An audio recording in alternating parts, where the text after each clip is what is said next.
Israeli Prime Minister Benjamin Netanyahu says that if it needs to, Israel will stand alone in its war against Hamas.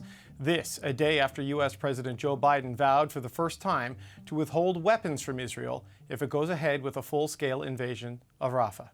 In an interview with CNN, Biden acknowledged that U.S. bombs given to Israel have killed civilians in Gaza. I made it clear that if they go into Rafah, they haven't gone into Rafah yet. If they go into Rafah, I'm not supplying the weapons that have been used historically to deal with Rafah, to deal with the cities, to deal with that problem. This decision led to a tense exchange between Republican Senator Lindsey Graham and U.S. Defense Secretary Lloyd Austin, with Graham comparing the conflict to World War II. If we go back in time and says, hey, we got 2 atomic bombs, should we drop them? What would you say? Well, I think the leadership was interested in curtailing the... Well, what's Israel interested in? You're telling me you're going to tell them how to fight the war and what they can and can't use when everybody around them wants to kill all the Jews? Give Israel what they need to fight the war they can't afford to lose. This is Hiroshima and Nagasaki on steroids. Israel says it must invade Rafah to defeat Hamas, but the southern Gaza city is sheltering hundreds of thousands of Palestinians who fled combat farther north. As Israel prepares for that military operation, many of those people are having to flee yet again. The impending invasion has aid agencies on red alert, warning that time is running out for hospitals and all humanitarian aid operations in southern Gaza. I spoke with Nyka Alexander earlier today. She's a communications officer with the World Health Organization and has been in Rafah for 3 weeks. Her internet connection was poor, but we made it work. Here's my conversation with her. Nyka Alexander, welcome to the show. Thanks for taking the time. I'm wondering, Nyka, what can you tell us about the situation you're seeing right now in Rafah? So the connectivity's not very good.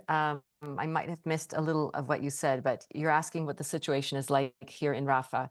There's definitely been an escalation in the amount of war that's going on. I've been here for 3 weeks and it's become louder. There's more shelling. There are more airstrikes in the past few days. There's more fear. There's more tension. A lot of people are moving. 80,000 people have moved out of Rafah to areas that have been designated as safer. No place is safe. There have been airstrikes and rockets all across Gaza overnight. So the war continues everywhere. The World Health Organization said in February that Nasser Hospital was no longer functional following an IDF raid there. You were at that hospital today. What were the conditions that you saw? I've been to Nasser 3 times. So when I was there 2.5 weeks ago, there was garbage on the ground. National health workers, obviously, and the hospital staff literally shoveling garbage through doorways and burning it in the courtyard. And then today, it was amazing to see dialysis patients have returned. So I saw people on dialysis. I saw one of their lab technicians doing blood work. So it's starting up again. It's not fully functional, but it's starting up again. But it's really important that Nasser can function as other hospitals are unreachable or are no longer able to function because they're in the highest of conflict zones. So WHO and others have been working to ensure that these other hospitals are able to start working again so they can take in the wounded and other people in health emergencies. Is that possible with what the IDF is doing now in Rafah? It's launched what it is describing as a limited and targeted incursion. There are warnings from the U.S. not to escalate it into a full-blown invasion, but how does this new level of military activity in Rafah affect the ability to provide basic health care? Because the Rafah incursion has been spoken about for so long, WHO, local health authorities, and other teams have been looking at how can we try to ensure that the health services follow the people. We don't go ahead. We don't want to become a pull. But if the people are moving in a certain direction, we work with the health facilities there to make sure they're up and running. So we've moved our supplies, WHO supplies, the majority of health supplies to the hospitals across the country, to the area, and the fuel, all the fuel that the hospitals receive. So we made sure that as much fuel as possible was allocated to the hospitals in the south. at the moment, and we're working with field hospitals and any hospital that's able to function to make sure they're able to take in as many people as possible. As our head of mission has said, it's a Band-Aid. It's not going to solve it. If more and more people are injured, more and more people will die. So this has been an obvious scramble as you've had to move supplies and move personnel as people move. 100,000 people have been asked to leave Rafah to move, and more could be on their way. I mean, can you manage that if there is a larger scale dislocation of people who have already moved multiple times from Rafah?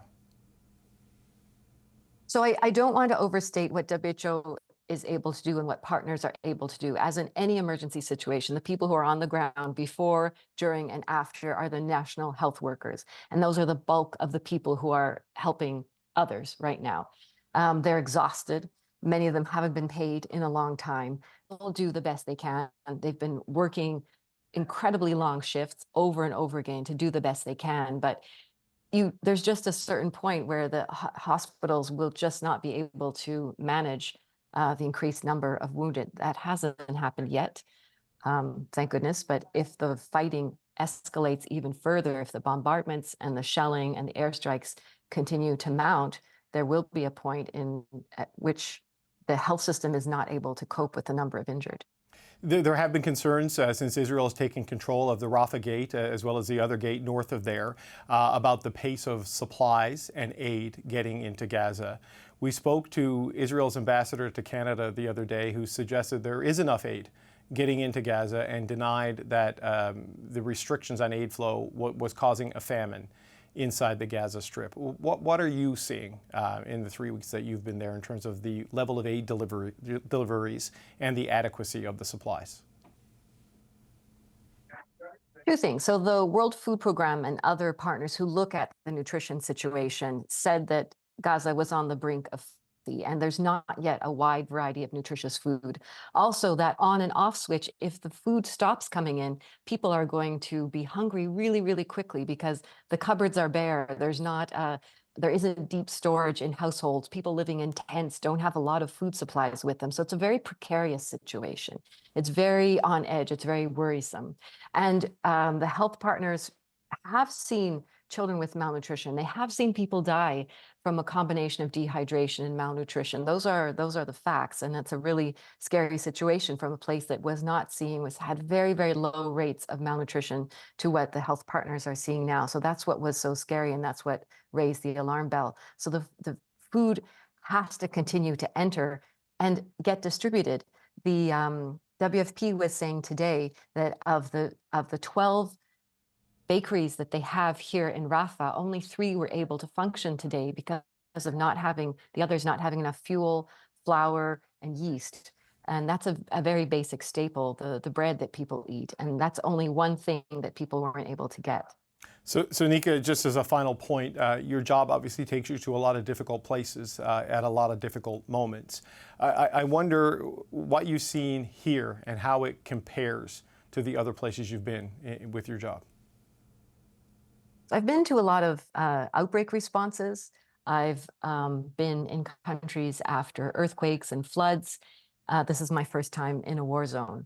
I think it's scary. It's shocking. There was an airstrike earlier today. You feel the wind, you feel the air move. And in the airstrike earlier today, I could feel a poof on the back of my neck. That's how close it feels. But what's striking to me is I don't want to say that people are resilient, because nobody should have to go through what the people here are going through, but they just strike me as really strong, exhausted, so hopeful that peace could come soon, but at the same time, they just get on with it. And I find that a really impressive example of the human spirit. But at the same time, I don't think people should have to express that level of resilience. They shouldn't have to go through what they've had to go through and are continuing to go through. Nyka Alexander, I want to thank you for your time. It was nice to speak with you today.